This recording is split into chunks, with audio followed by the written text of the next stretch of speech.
Başta şəhid ailələrimiz, veteranlarımız, qazilərimiz, vuruşan oğullarımız, hal-hazırda sərhəddə olan əskərlərimiz, zabitlərimiz olmaqla bütün Azərbaycan xalqını, əmilərimizi, dayılarımızı, qohum-əqrəbamızı, ana-bacılarımızı, valideynlərimizi, evlatlarımızı, sevdiklərimizi, yaxınlarımızı, qohum, qonşu, dost, tanış, tələbə, şagird, bizi istəyən, istəməyən hər kəsi, bütün ümməti Muhammədi, bütün xalqımızı Qurban Bayramı münasibətilə təbrik edirik.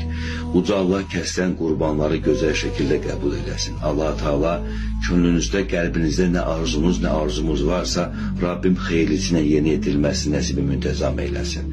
İnşallah ki, bu bayram, gələcək bayramlar hər birimizin üzərinə xeyirlə gələr inşallah.